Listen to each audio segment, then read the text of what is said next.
What is up, you guys, and welcome to another edition of Football Fandom here on my YouTube channel. Also sponsored by the World Elite Podcast, sort of, but it's Marcus Hay or Marquise with one half of my two co-hosts, but we got 2/3 of the hosts tonight. It's Dylan Bear. What's up, man? Not too much, man. Been a busy guy with doing other podcasts, and of course, got a tattoo earlier today. They took me at a later time than they should have, but my schedule's a little fucked up right now. But I'm doing good, man. How are you? I'm doing great too. We just finished. Today was our last day of our basketball tournament that we put up, and very successful. I've been busy doing concessions and all that. Great turnout. We had a lot of great teams from all across the state. Well, we had two that actually traveled across the state. Everybody else was around the area, so everything was good. It was a great turnout. Everyone enjoyed it, and we had some great action. So, but we're doing this a little late now. The game we had last night, the Thursday night matchup, we won't count it when we do our pick'ems in a bit. But I will ask. I'm pretty sure it's a simple question. Who did you pick in that Thursday night football matchup that I 100% did not watch between the Steelers and the Vikings? Actually, a pretty decent game for the ending parts. The first three quarters were an ass whipping for Minnesota, but I mean, I can't stand Pittsburgh, and I know Minnesota came off a pretty rough loss against the Lions, giving them their first win. But I actually picked Minnesota. I didn't think for a while it was going to be the ass whipping that it was. Steelers made it close towards the end, but no, I was all in on Minnesota. I picked the Vikings too. I figured it was going to be close, and it looked like it was close. Uh, Shoot, I clicked the wrong one right here. Vikings won 36-28, so it was by a touchdown. So yeah, that's the only thing I got right so far out of that one. But we'll go ahead and jump, not do the pick'ems yet, but I will go ahead and review last week's results before we talk anything else, which should be a short talk. But did you win last week? Yeah, you won last week. I think so. Yeah.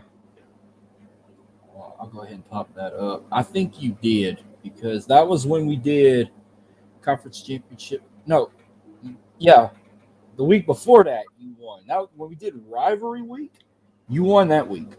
Okay. You won by a long shot too. Oh, okay. This was conference championship week, and of course, another week of the NFL. So, congratulations because you won another week. Yeah.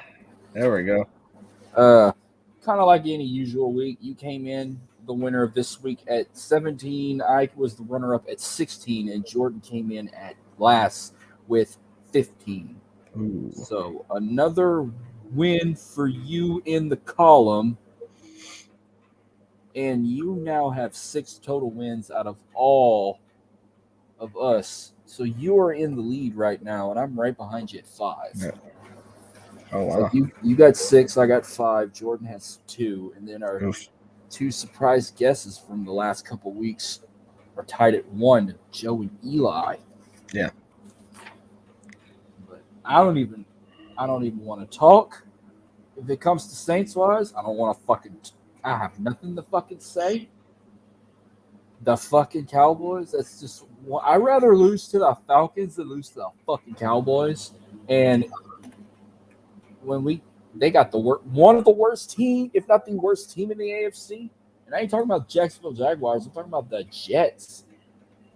If we lose to the Jets, we might as well forfeit the rest of the season. Yeah, that's something that Devin and I were talking about on our show prior to going live on here.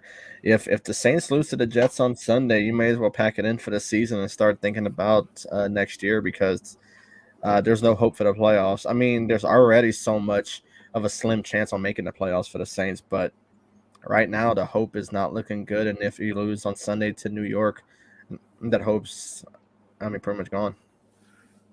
Well, I ran into he ain't from this area. He must be from one of the other teams that came down here for this tournament. But we had a fan who came to concession.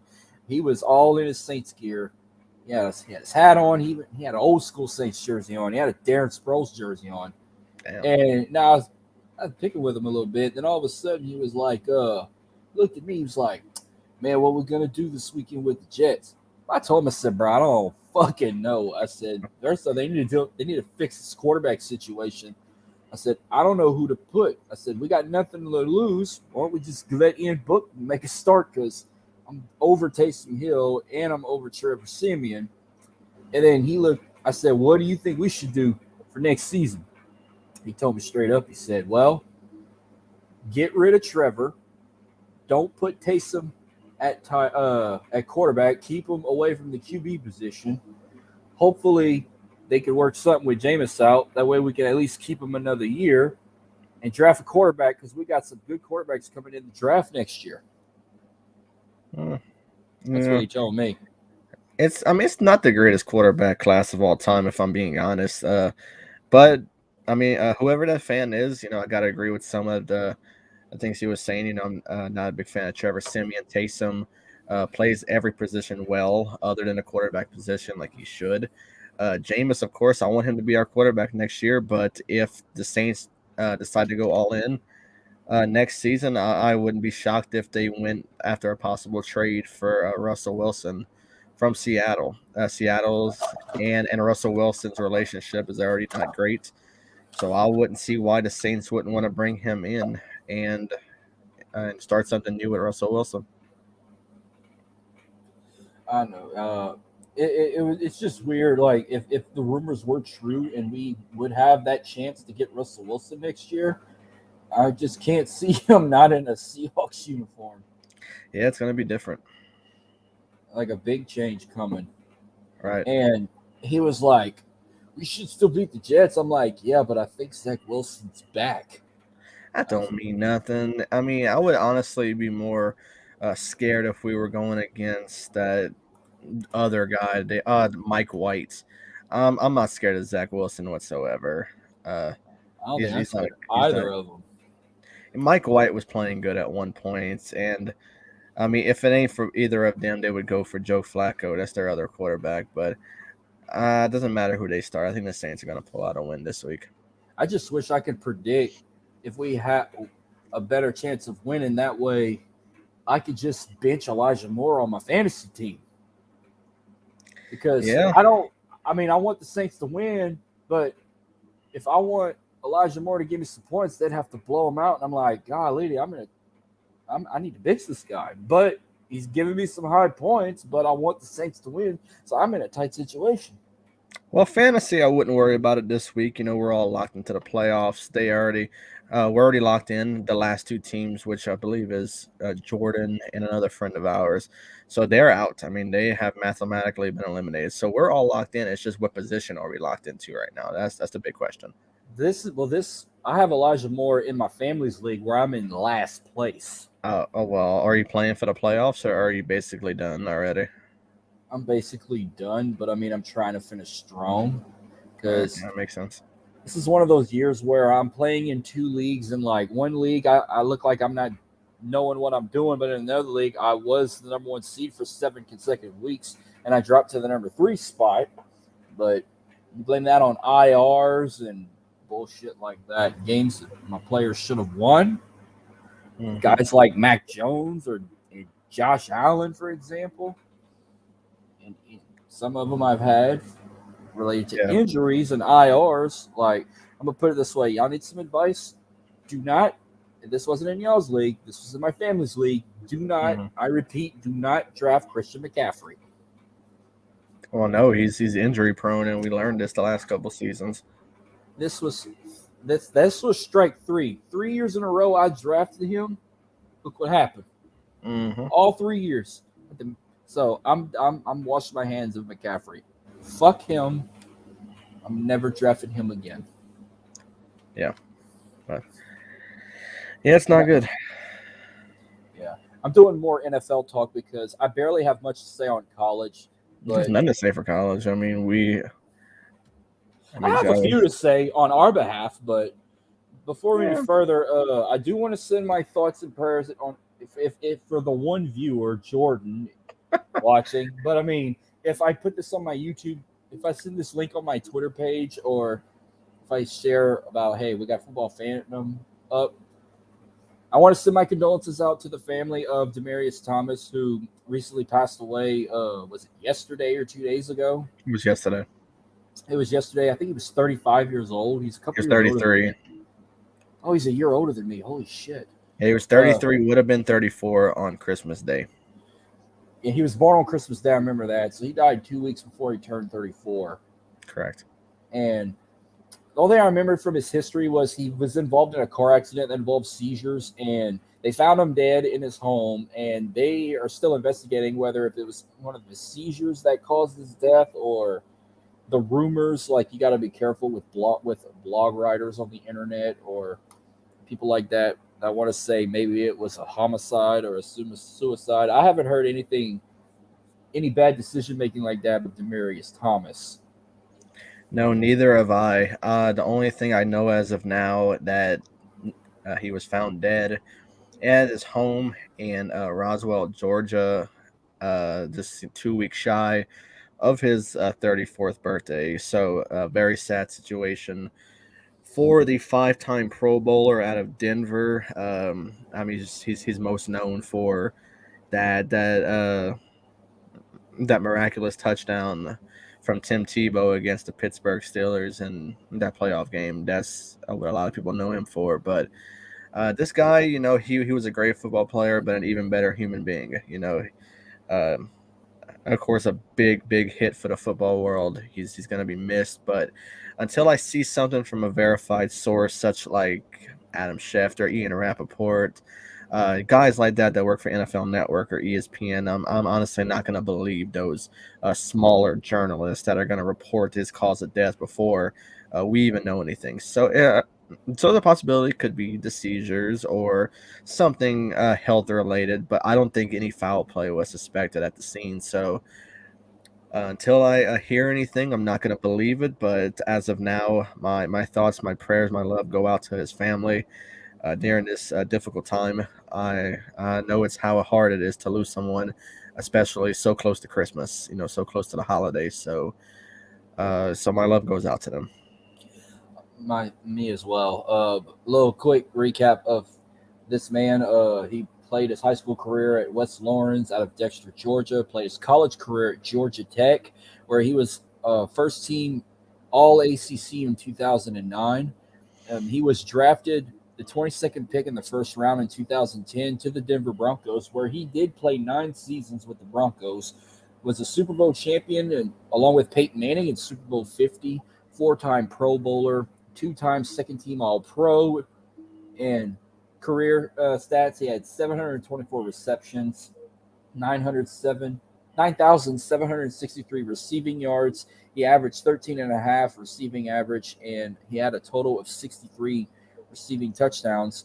After his days with Denver, he played 1 season with the Texans in 2018 and played with 2 different teams in 2019, the Patriots, and last played with the New York Jets.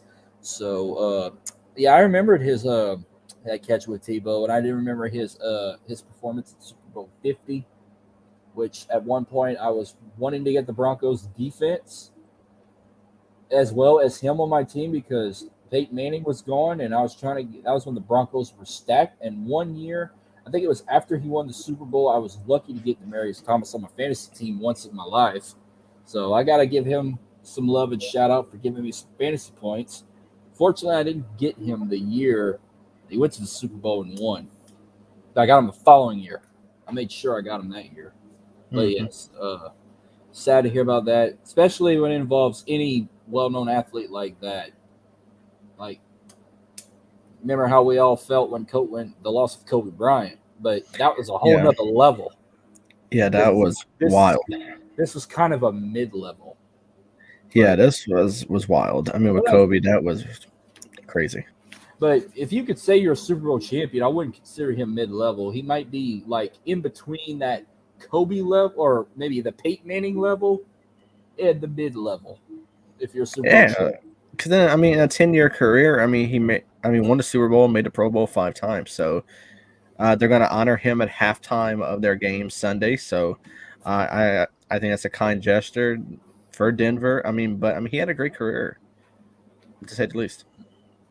Oh yeah, that's all I really got on the NFL side. I don't think I've heard any other news throughout the week besides Demarius's passing.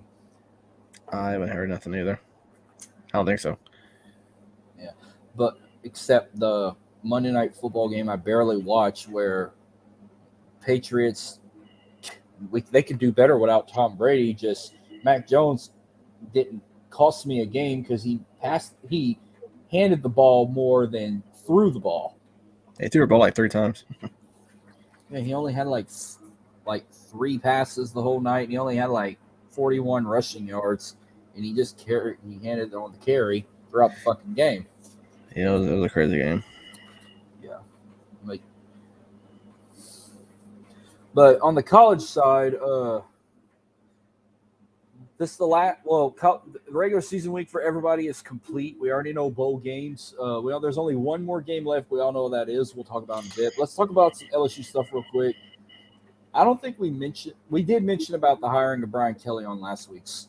But now he's change is coming. We said long ago after this horrific average season we had, that change needed to come. And change is coming. Since Brian Kelly stepped on campus, he's cleaning house. There's coaches that he fired. I wouldn't say fired, but he released. Some coaches decided to go make other deals and go to other schools and have other opportunities. And then there's other players that are actually entering the transfer portal. For example, our quarterback, Max Johnson, who will not be playing in the Texas Bowl now. By the way, LSU, after beating Texas A&M, they ended that regular season 6-6, and they got a bowl bid. They will play in the Texas Bowl on January 4th against Kansas State. Max Johnson will not play in that game because he will enter the transfer portal, as well as Deion Smith.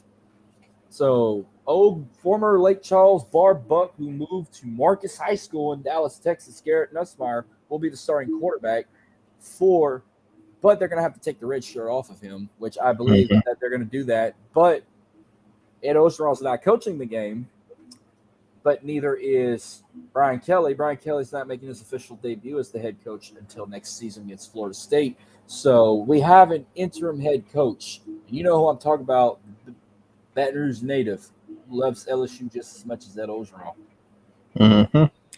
Yeah. Like you said, a lot of change is coming. And the change I hate the most is losing Corey Raymond to Florida. That is a huge hit for LSU. I absolutely hate that we're losing him.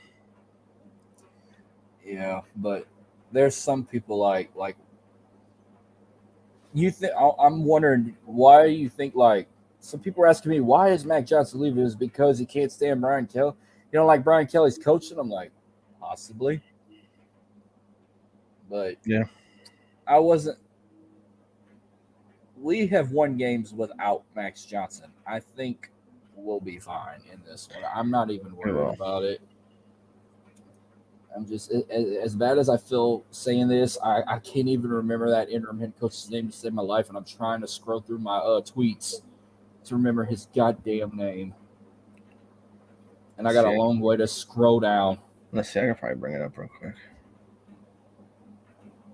Everything I've been retweeting was about bullshit, about wrestling and other bullshit and all that. But I'm not giving up on them like some people have. Like they literally think we don't have a chance with Kansas State because we have an interim head coach. We have our starting quarterback ditch option not to play, and he's entering the transfer portal. And we're putting in who was a red shirt. Now he'll no longer be a red shirt because he'll be an official starter. It's going to be offensive lineman coach Brad Davis that's leading LSU. Yeah. And I want to say he's going to be staying with LSU too after this season. I believe so. And I know for sure they're bringing back to their coaching staff former McNeese head coach Frank Wilson. That's a huge get for them. I'm so happy for that. But he's coming back as some type of assistant. Like I kept getting mixed up with offensive coordinator. No, he's not being the offensive coordinator. It's Yeah. like some type of AD Something like that. Yeah. coach like that. But he worked under Les Miles, so he knows what kind of offense to run. But it's good he's coming back because he had 2 head coaching jobs. He started at UTSA. He wasn't that successful, and 1 year at McNeese. McNeese went to shit ever since that motherfucker from Welch cost them some playoff bans, and then he took off to freaking Marshall. Well, he went to Southeastern first and went to Marshall. You're right. Another big score, and people can get over it. The new DB coach picked up from Oklahoma, who worked under Bob Stoops and Lincoln Riley. Holy shit, I love that. Yeah. I don't like it. And then another thing people talking about, they literally think that maybe, just maybe, the guy you hate so much, Spencer Rattler, would come to LSU. I don't see it. I think he's going to meet Lincoln Riley at USC. Yeah. I mean, it would be an upgrade from Max for sure, but I don't see it. They might pick up. I think they'll probably pick up a transfer, but Garrett will be the starter next year. Plus, we're getting Walker Howard from Lafayette, who's a state champion, St. Thomas More. Getting him, but he's going to be a redshirt. Yeah, that's the only problem. But we'll save more of all that LSU talk. But I mean, people are having their ups and downs about Brian Kelly. They worried that he's already killing the program, and he starts saying, "No, he's making changes. We're trying to be a better team." Mm-hmm. We'll talk. I'll have more about LSU when we get to Bowl Mania, because when we get to these pick'ems for the college this week, it's going to be really, really short. Yeah, because there's only in the Division I FBS side, there's only 1 game left, and it's America's game. It's one of our favorite rivalries. It's Army-Navy. Yeah. You can't end the college football season without that great rivalry. So I only have a couple things to say about this. It's one rivalry that can get you fired up, especially to be a proud American. What's one thing you love so much about the Army-Navy game? A lot of people love it because it's a very patriotic, friendly rivalry, or people love that every season both teams play with the most outstanding uniform combinations they do every year. It's always something special.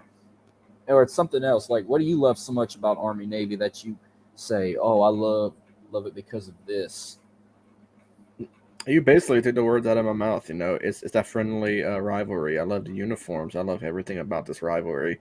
So, honestly, I'm looking forward to it. I'll tell you what I love about it. I never mentioned it. The hype that all the cadets and soldiers have in the stadium, that it just makes it so fun.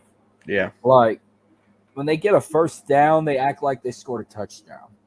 Yeah. When they score a touchdown, they act like they won the national championship. I know. I couldn't imagine what would they act like if one of them or Air Force win a national championship. They act like they won the war. I know. And I love the little tradition to do, like pregame tradition where like all the cadets march the field together and just join the national anthem. Now, I don't want to get into politics, but I wonder if they will actually invite Joe Biden to this game, because the last 4 years they were invite Trump to the game. Yeah. And Trump had a big ovation. Yeah. But on the uniform side, yes, they have had the craziest uniforms, both sides. This year, Navy's kind of pulling a Top Gun. Mm-hmm. I love them. There's Army is kind of doing what they did 20 years ago during the 9/11 when they were overseas, out in Afghanistan and Iraq. The Desert Storm look, that shit. I don't know who. I'm usually the Navy person. I always really supported the Navy in this rivalry, but I don't know who the fuck to give the best uniforms to this year. They're both legit, and I don't have no pictures up, but if you want to see pictures, go on Twitter. But another crazy thing about this rivalry, it's always a low-scoring game. It's more of like an option-type wing T run offense. Both sides of the ball, they like to run the ball. You don't see a lot of passing and receiving. in this game. It's mainly a lot of option runs and draws and running outside the pocket, wing tee, spread offense, all that. It's a fast-paced game. You'll see. Mm-hmm. Yeah. So what we'll do is when we do these score prediction, when we do the college side, we're going to do a score prediction for Army Navy, but we'll also predict the FCS playoffs because they're only in the quarterfinals already. And I'm sure you know who your teams are in the FCS. Or you don't really keep up with the FCS. I know a few, but I really don't keep up with it too much. Yeah, I wonder if Jordan actually knows his FCS teams too, because I feel bad he wouldn't know who to pick in these. Probably not, but he's still gonna pick them anyways. Yeah, we'll go ahead and start with the FCS games. Now they're already in the quarterfinals, but they had one game that was played earlier tonight. We won't count it, but James Madison, a team that has won the FCS championship before, they moved on to the semifinals. They won 28-6 over Montana, so we'll scratch that one off the board. So we're only predicting 4 college games tonight. Okay. We're going to predict 3 from this FCS playoffs. We'll start with the first game that starts at 11 a.m., and this is the only one that's going to be on ESPN. And it's a team that everybody knows who they are. This team is like the Alabama of the FCS. We got North Dakota State taking on ETSU, East Tennessee State. I'm going North Dakota State. I wonder if Jordan would pick the Bison. I'm not even sure, to be honest. He didn't even send me his picks for these, so. Well, he always 90% of the time he usually picks the same teams you pick. Pretty much, yeah. Except the NFL, sometimes he picks opposite. But I'm pretty sure he'd pick the Bison, so I'll put him down for North Dakota State, and that's going to be across the board because I'm picking the Bison as well. The second game, you got South Dakota State taking on Villanova. Kickoff's at 1 p.m. You can watch it on ESPN Plus. So you got the Jackrabbits, or you got the basketball school known as the Wildcats of Villanova. I'll go South Dakota State, and pretty much any pick I make for this, just to put Jordan out for the same time. Yeah, I'm picking the same team as well. I'm picking the Jackrabbits. And then the final game, you got Montana State taking on the defending FCS champions from last year, and the only undefeated team in the FCS, just a couple hours away from me, from Huntsville, Texas, and former McNeese Conference opponent Sam Houston. I'll take Sam Houston. They'll probably win it all again. But see, last year they played James Madison in the championship. And now I don't know how the bracket looks. I never looked at the bracket. I'm just going to say Sam Houston and North Dakota State will probably play in their championship, but that'd be some shit. They play in the semifinals. Yeah. But, all right. One more college game left, and then we go straight to the NFL picks. So, Army Navy, who's going to win? And give me a score prediction. Hey, wait. Before you say it, we're going to do it in tradition style. You know the traditional cheer both teams do. If you're an Army guy, they always say it. Go Army, beat Navy. And if you're a Navy supporter, you say go Navy, beat Army. So how we're going to do this, you're going to say the cheer for who you want to root for or who you're predicting and the score prediction. So go ahead. Since I don't know how either team is doing this year, it's kind of a shot in the dark for me. But I'll say go Navy, beat Army, and I am going to go with 27 to 20. Okay. I hope Jordan knew that we were going to do pick an Army. Well, I'm pretty sure he'll pick Navy as well. But now this is one of those rivalries you got to throw the record out the door because their Army's record right now is 8-3. Navy is 3-8. Wait. This is what I'm saying. This is one of those rivalries you could throw the record out the book. I've seen Navy in this situation where Army there was one year. It wasn't that long ago. Army was like they only had 2 losses of the season, and they lost to Navy. I hope it happens again. Well, I've always been picking since 2008. I've been picking Navy because my best friend served in the Navy, and that's like one goal of his. Like me, is like him being a Navy SEAL. He wants to attend the Army Navy game in his uniform, but he hasn't done it yet. And I said, if you ever get to go, I'm gonna go with you. Except I'm just gonna dress up as a fan. Yeah. I probably won't even be sitting with you and the rest of the Navy SEALs. I'll probably have to go sit where the random fans sit. But go Navy, beat Army. Navy wins it 14-3. I just got a score prediction from Jordan. He just sent it to me on Facebook. So he is going Navy, and he's going 27-21. That's a lot of running the ball. Yes, it is. So that's Jordan's score prediction. He just sent it to me. Yeah. And here's one more thing. This rivalry, now it's going to a different location. Usually this rivalry game, you'll either see it at Lincoln Financial Field in Philadelphia. Occasionally, you'll see it in Baltimore at M&T Bank Stadium where the Ravens play. Now, last year, due to COVID, Army hosted it at their stadium in West Point. But this year, they're going to MetLife in East Rutherford, New Jersey, where the Giants and the Jets play. So it's going to feel more like a home game again for Army because West Point is in New York, and it's not far from East Rutherford. That's it. We'll go to the NFL side. Hopefully these go real quick because I got a fucking piss, man. Yeah, you got to piss. I'm fucking tired. So, we'll try to knock these out quick. First game, of course, Saints Jets. Score prediction time. Who you got, Marcus?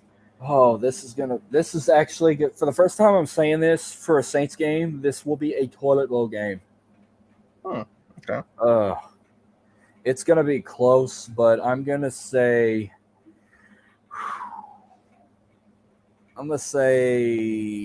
shit. I'm gonna say 14-9. Jordan's score prediction is Saints 28-14, and mine is 23-14 Saints as well. Then we get to our next game, the Baltimore Ravens at the Cleveland Browns. Ravens. Jordan picked the Ravens, and I am also picking the Ravens. And we get the Dallas Cowboys at the Washington Football Team. Going with Washington. Jordan picked Dallas, but I'm going to stick with you, Marcus, and I think Washington's going to pull the upset. Washington's been improving a lot. I don't know if they already played yet this season. I don't know if this is the second meeting between these two, but I'm pulling one of my upsets of the whole season is Washington's been doing so good. I have Washington winning the division now. And this is the first meeting so far. They won last year on November 26th, 41-16 over Dallas, but that was last year. Yeah, their first meeting. This is their first meeting this season. They play again the day after Christmas in Dallas. Correct. So I'm going to pick Washington now to win the horrible division of the whole league, the NFC East. I hope they get it done, but they got to win them. They got to beat them the first time to have a shot. So. Yeah. Then we have the Raiders at the Chiefs.